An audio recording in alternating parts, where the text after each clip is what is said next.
Let's go ahead and get to the very latest from Elon Musk and DOGE. And, it is the developments there coming fast and furious, and very difficult to know what is happening at all of these agencies. But this was quite noteworthy to me.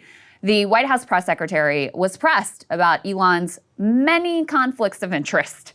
And really, truly, Elon Musk cannot actually be involved in anything with regard to this government without running into some kind of conflict of interest. I mean, the number of agencies that have sued him for environmental issues, for labor issues, union busting, securities violations, the billions of dollars in contracts he has as a tech oligarch, the interest he has in scooping up all of our data. I mean, it is incomprehensible, the number of conflicts that he has across this whole government. So she was asked, hey, how's this whole thing gonna work?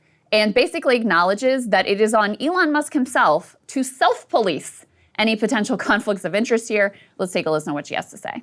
You talked a bit about DOGE. Elon Musk is currently a, quote, special government employee who also owns companies that have billions of dollars in federal contracts. You said earlier this week that he has abided by all applicable federal laws, but what steps is the Trump administration taking to address that conflict of interest? The president was already asked and answered this question this week, and he said if Elon Musk comes across a conflict of interest with the contracts and the funding that DOGE is overseeing, then Elon will excuse himself from those contracts. And he has, again, abided by all applicable laws. Does that make you feel better, Ryan? Yeah, he's abiding by all applicable laws. And we're going to talk about this in a moment, but, Ian Miles Chong and his whole gang feel like they have discovered the Watergate of the 21st century because they misread usaspending.gov to believe that USAID was funding Politico to the tune of like $8 million, like untrue. But in this context, it's hilarious. So Politico, according to them, is corrupt because of this fake finding of government subsidies going to them. But Elon Musk, whose wealth rests on federal funding, that's fine. Like, that's not corrupting at all. Right, of course. Like, and also that's true. Like, the other argument is false.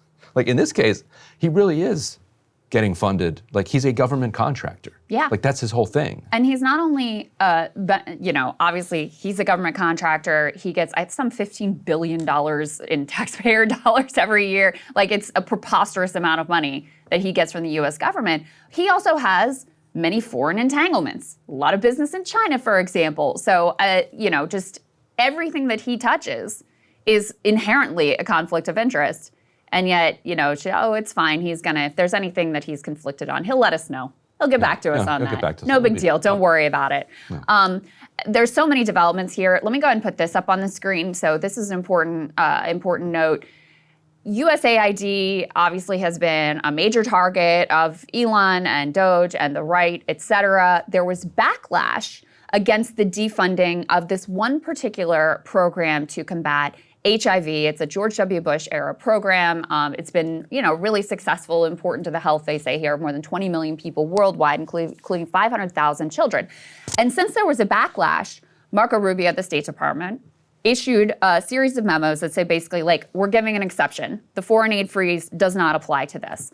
But because this is all done so sloppily and so imprecisely, the money for that HIV relief still isn't going out. It still continues to be frozen with with dire consequences. They did a survey of 275 organizations in 11 sub-Saharan countries. This was all conducted over the past week. All of them reported their programs or services had shut down or were turning people away. This is especially critical for babies who acquire HIV at birth because the infection can progress really quickly. Death can occur if you don't receive the proper treatment within 8 to 12 weeks after birth, which would be a shorter period of time than the 90-day pause on foreign aid. So, lives being put at risk here. And obviously, there are many things that USAID does that you and I would not be particularly crazy about. But it's also true that it does genuinely beneficial things like this. And so even in this area where there was public pushback, where it felt like, okay, well, if something is too egregious, they're going to pull back and they're going to kind of fix it. which happened with this, which happened with the Medicaid portals being shut down, even in that instance, they have not actually been able to roll back the freeze, and those funds are still locked down. Right, because it appears deliberately destroyed.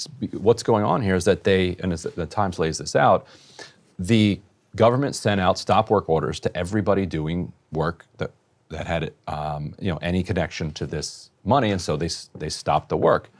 Then Rubio says, okay, you're right, this is embarrassing, like, we'll continue to allow some of this work to go on, people can get waivers.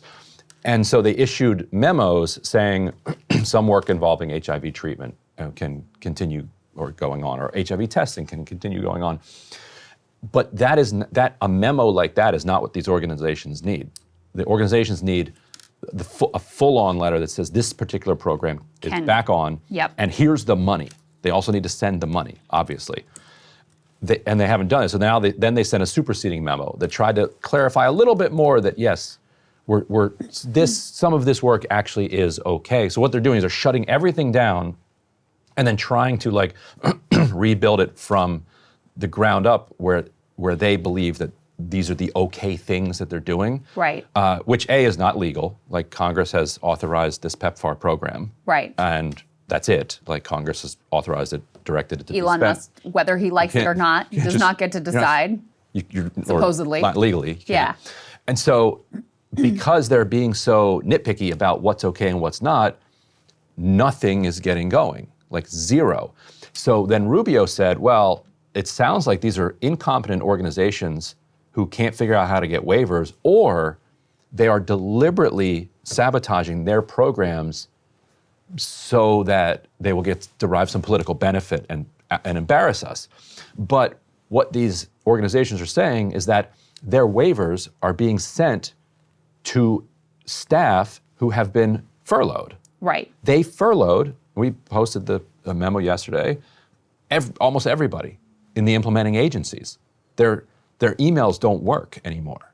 Like, and they're being told to come to the United States by this weekend.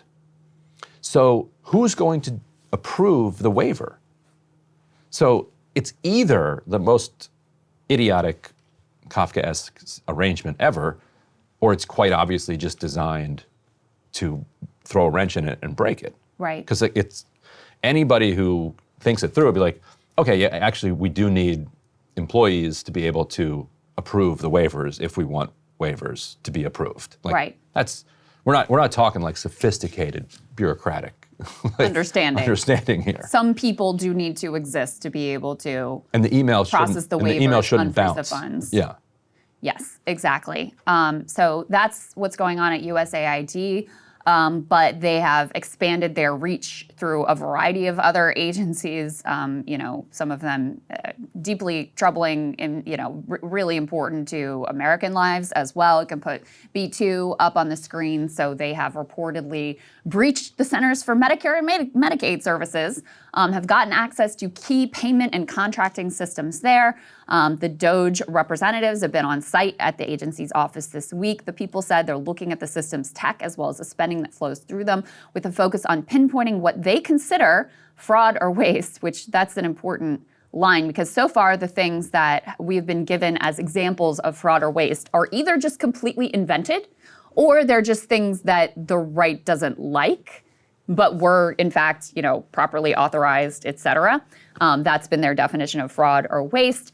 White House and DOGE officials didn't comment, but Musk on his platform posted, yeah, this is where the big money fraud is happening, referring to the Medicare agency in a repost of another user who referenced the journal's reporting. In the nerve center of much of the nation's complex healthcare economy with outlays of about $1.5 trillion in fiscal 2024, about 22% of the federal total. The around 6,700 employees oversees Medicare, of course, and Medicaid, which is for lower income enrollees, which is sort of overseen primarily by the states. But he's not wrong. Like, if you're going to look at the money, the real money, buckets of money in the federal budget, it ain't USAID, which accounts for like 0.7%. It is healthcare. Right. And it is the Pentagon. And Social Security, yeah. Well, he gets a lot of money from the Pentagon. So for some reason, the Defense Department, which is the area that if you ask Americans, we've looked at the polling, if you ask Americans, that's the area they most want to cut.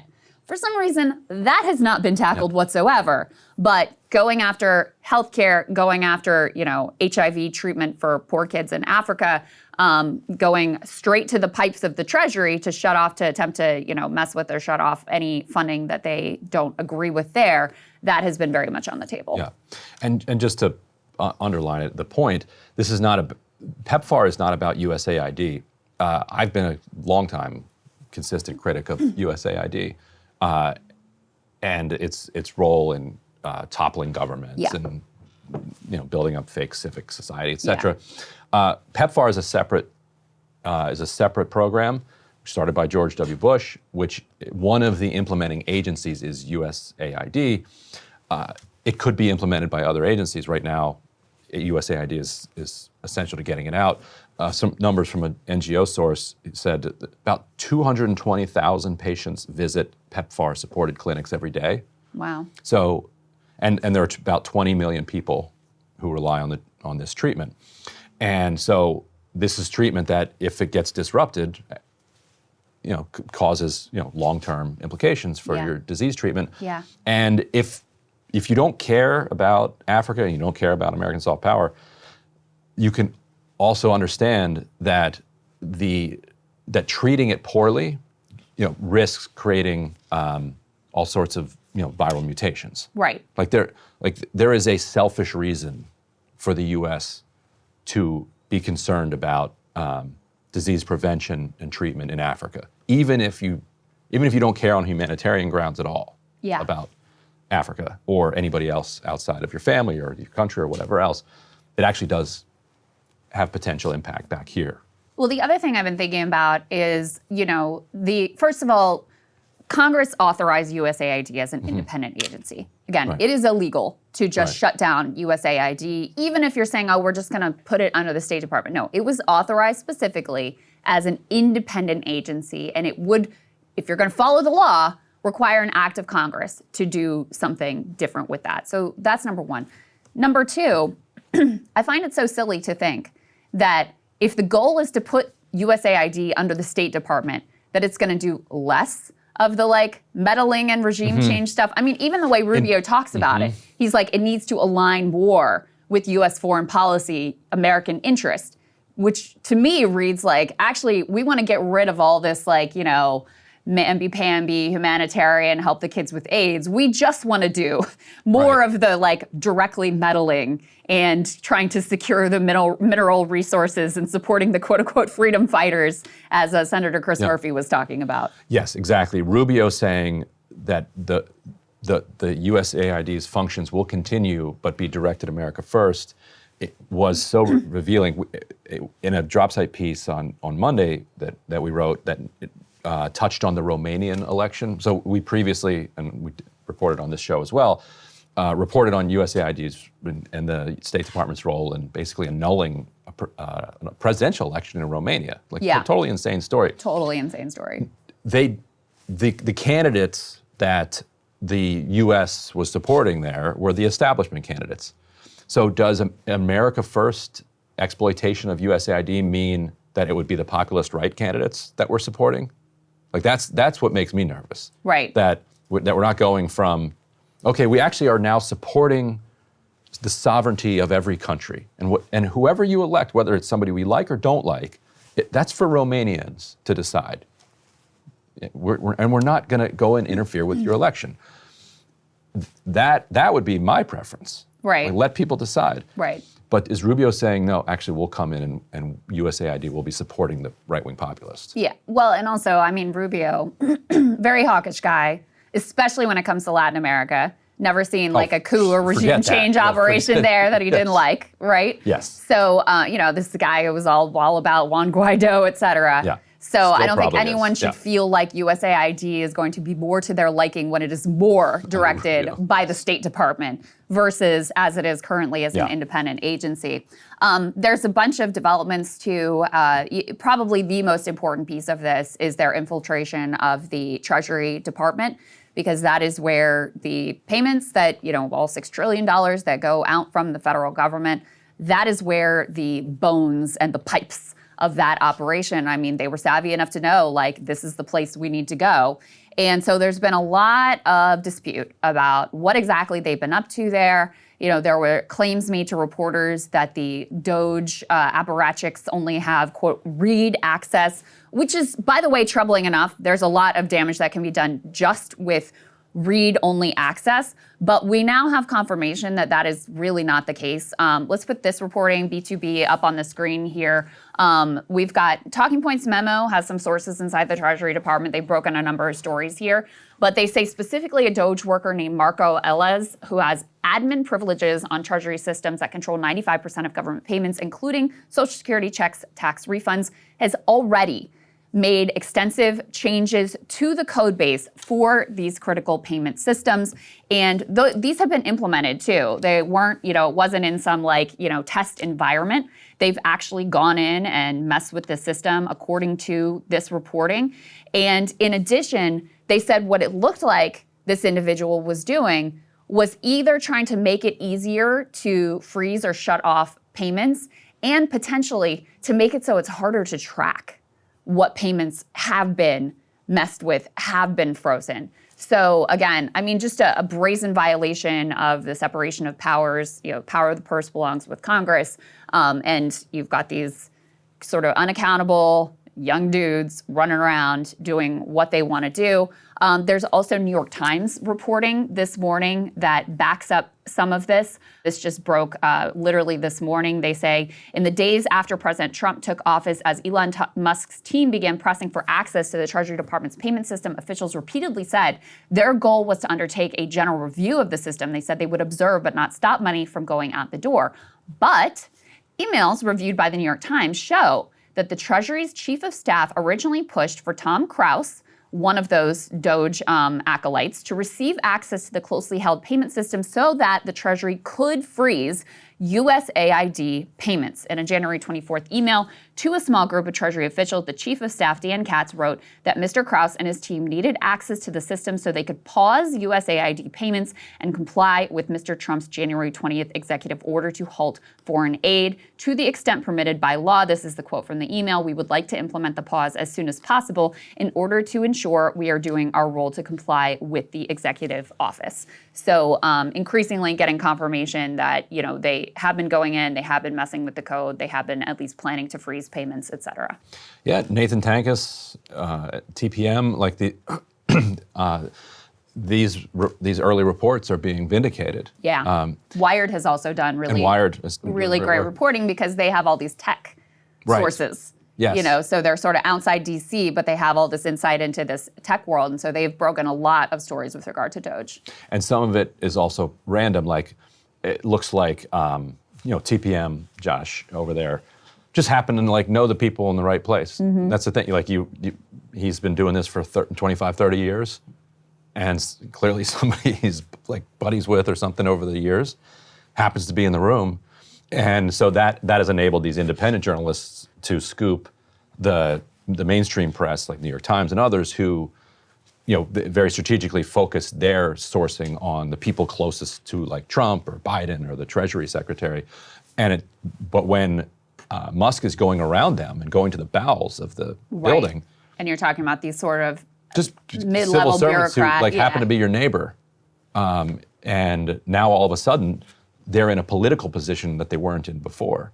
And so that's been interesting to watch. But yes, so this is confirming that the kind of worst fears that there's kind of aggressive manipulation going on inside the system, which is, and we discussed this yesterday, it's 60 years old. People, the code that put this system together was being written in the 1960s and just updated consistently since then rather than modernized. So my first job out of college was working for a government contractor that worked with these enterprise systems. And my particular client was not Treasury, it was the federal court system, so I have no knowledge of the Treasury systems, but I have extensive knowledge of how kludged together and eccentric and, just very specific kind of knowledge you have to have of these systems and how outdated they are. And all of that is certainly true.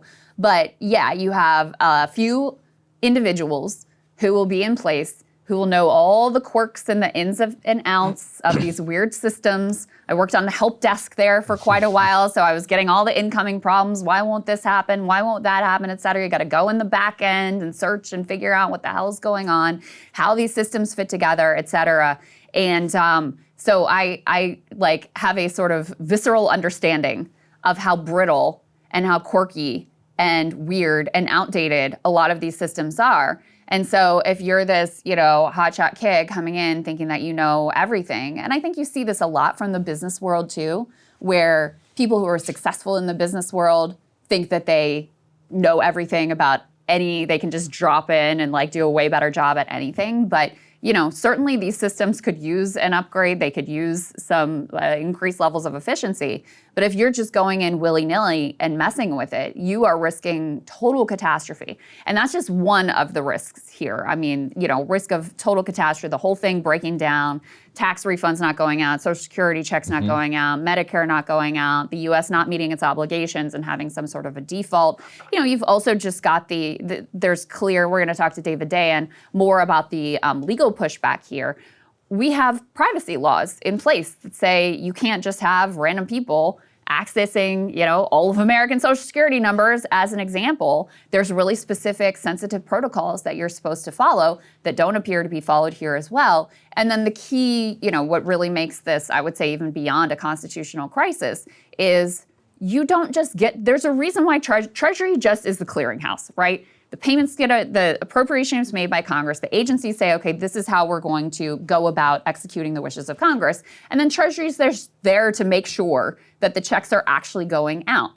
The idea that you can go in and just pick and choose, like, I like this one, I don't like that one, as this richest man on the planet is, it truly is approaching coup type territory. Now, he doesn't have control of the military, so I don't think you're quite there, but it is, to me, significantly beyond even just that of a constitutional crisis because of the level of control that he's trying to exert here on a line by line basis as someone who wasn't elected or confirmed to anything. Yeah, and the counter argument is that he's going after corruption, waste, and he's going after waste, fraud, and abuse, which so far he has not elevated any incidents of actual corruption or fraud. Corruption or waste or fraud.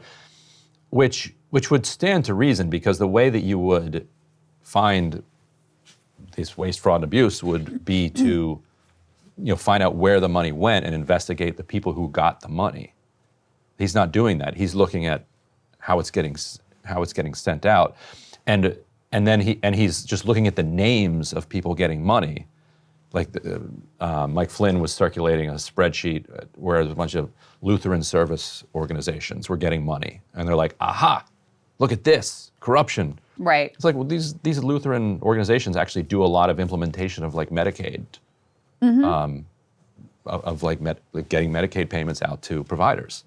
Like they do that. Like, so you found the word Lutheran and you think you've discovered fraud? Like that's not how it works. There is an absolutely insane amount of fraud in the Medicare system. Yeah. But just ask Rick Scott. Yes, exactly. And it would be a place, I think, that AI and technology could be beneficial because and most of it is down in South Florida. You've got these fly-by-night companies that will set up, they will pretend that they're selling, wheelchairs. They will steal a bunch of Medicare numbers from the dark web. They will submit for $10 million in reimbursement from Medicare. The money will come through, and then they shut down. And so, that's the kind of thing that maybe you can get away with in the 90s, but with the technology we have today, you should have to be able to prove, this is a real need for a real person. Where are the wheelchairs? Where's your physical address? Who are you? So if we were serious, there is actually billions of dollars to be saved there. Well, it's also worth saying, there is the Government Accountability Office is meant to root out this type of fraud. On an annual basis, finds hundreds of billions of dollars of fraud. Vastly more. Invest more in that. Vastly more than what they've found, in terms of actual fraud that's been elevated to $0. They've found some things they just don't like, money going to organizations that they just have an issue with. or just completely fabricated things like the $100 million condoms to Gaza, which was not even a thing, right? And we'll talk about the Politico example later. But your point, just so people don't miss it, Rick Scott, his company oversaw the biggest Medicare fraud in American history. Yeah, so get him involved. He should know where to find it. And that is also an indication of, because what I described sounds like it should be doable by the richest country on the planet to root out this fraud.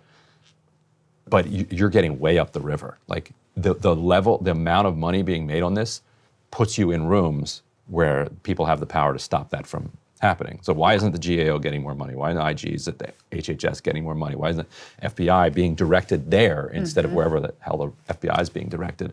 Well, Rick Scott's a senator from Florida. And he might be the most prominent example of somebody like this, but he's not the only one. That's exactly right. And again, if you really wanted to root out fraud, you would be taking a look at that. The Pentagon budget, which has never passed an audit. That might be the place that you would actually start, but not if you're getting billions of dollars in your own contracts from that entity.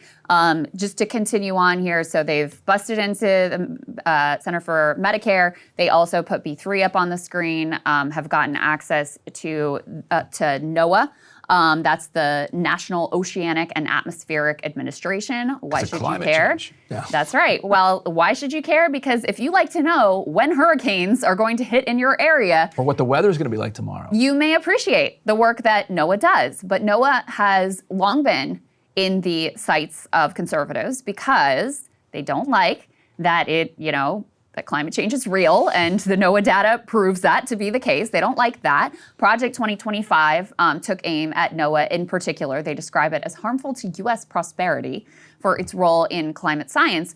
And they also have wanted to privatize the data that's collected here so that you, the public, don't have access to it. Only private corporations have access to it. And I mean, in a sense, there's a tie-in with the conversation you and Emily were having about housing, which is that all these insurers are looking at the data and are like, yeah, your house in this area is really prone to a wildfire or really prone to being destroyed by a hurricane, and this is a problem. But because there's been so many political lies about the climate crisis, it has kept people from being able to really absorb how much risk they are personally at wherever they happen to be living. And so they would like to go more in the direction of only private corporations really getting to understand the data and the science that is collected around the atmosphere. Yeah, and it's crazy to think that there really are these niche companies who just hate the idea that NOAA gives this information away for free, which then allows your weather app and your various weather apps to then be available mostly for free. They're pulling data from you, or you can get the fancy ones where you pay, but then you get a little extra from those apps. But yeah, they want you to have to pay for everything.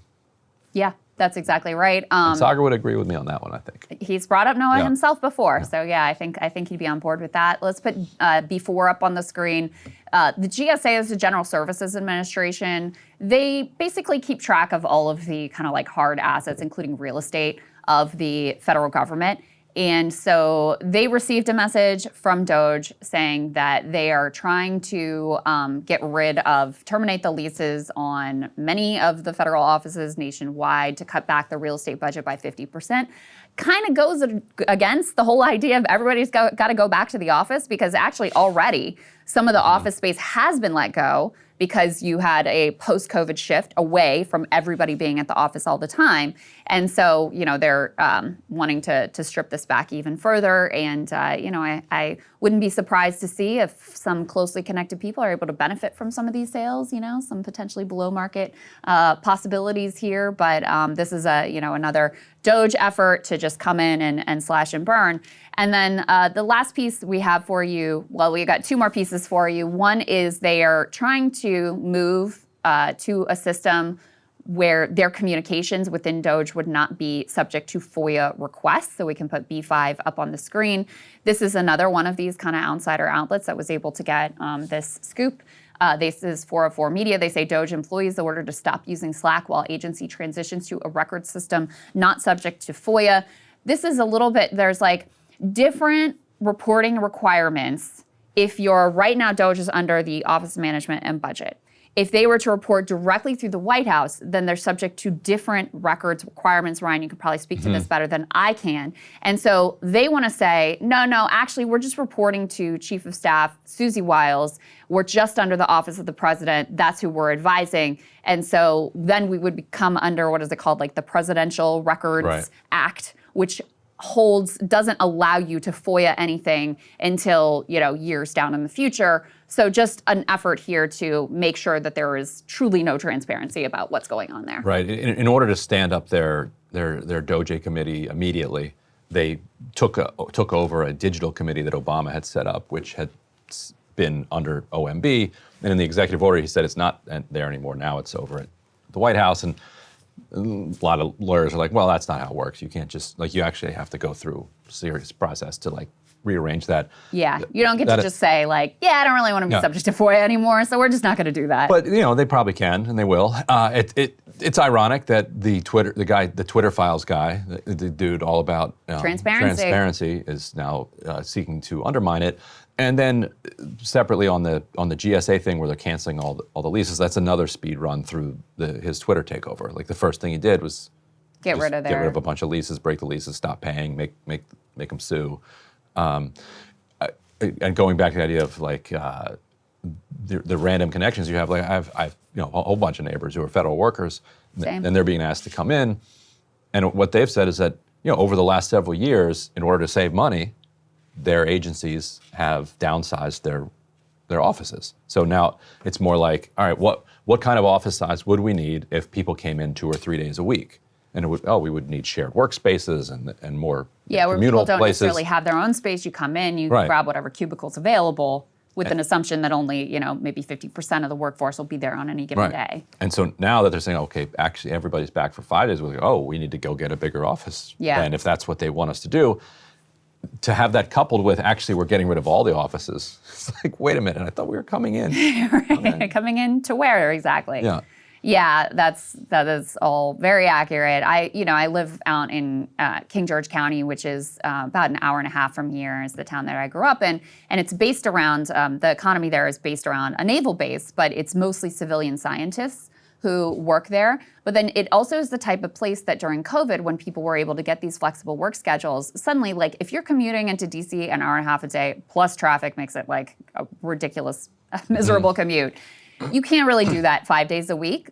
But if you're coming in 2 days a week, 3 days a week, okay, that becomes more doable. So there's been a lot of movement of people out to where I live who do have to go into DC, who are, obviously their lives are going to be turned upside down. But and the other piece of this that, we didn't even touch on is the big fork in the road letter that sent out, the quote unquote buyout, which is not really a buyout, but whatever, that they sent out is also coming under a lot of legal scrutiny. And there's huge questions about whether this is truly whether it's a legal offer, because again, there's no funds to back it up because that has to go through Congress, and whether or not they could just kind of renege on it at any time because of this not actually being a legal offer. And then very few federal employees took them up on this effort. And it seems to have had this kind of backlash effect where people are people being stubborn creatures as we are. Right. We're like, oh, you want me to leave? Well, screw you. I'm definitely staying now.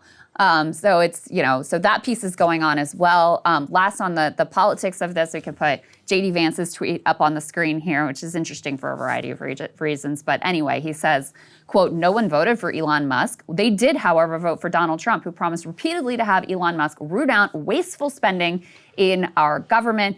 To me, this was a sign that they are sensitive about the criticisms of Elon Musk. His favorability is plummeting. DOGE is underwater, which is kind of amazing to me because if you just ask people in general, should the government be more efficient? Of course, they're like, yes, that sounds great. So the fact they managed to get that project to have a negative approval rating is kind of incredible. And then it's also funny to me because Elon and Trump are the only two people that matter in this administration. J.D. Vance has been thoroughly pushed to the side. Now, this is the part Tucker would probably, this is where he would probably push back and object to, but it's true. I was saying to you before, when we were watching Marco Rubio, all of these agency heads, they're all irrelevant. The plan truly from these, it sounds crazy when you lay these things out, but go and look at what their intellectual influencers, people like Curtis Yarvin, are saying they want Elon Musk to be the CEO, the dictator of the country, and Donald Trump to effectively be like the chair of the board. Right. And that's how you should understand this dynamic. Elon is a megalomaniac. Like, he truly believes he is intellectually superior to everyone, that he deserves, by dint of being the richest man on the planet, to not just run our country, but run the world. I think in his mind, he's a hero who's trying to save humanity by, bringing us to Mars or whatever. And he has this kind of, I don't know that he would describe himself as an effective altruist, but it kind of is that mindset of the ends justify the means. I can hurt any people, I can break any laws, I can do whatever I think is best in service of these like multi-generational interplanetary goals. And so that's what you see in operation here. Like, if he knows that, let's say 100,000 kids with HIV are going to die because of his actions, he sees that as in service of this greater goal that he has decided for himself in his head that he wants to impose on all of us. He also, as the world's top oligarch, sees the United States government as the one force that could be powerful enough to rein in his desires and his power.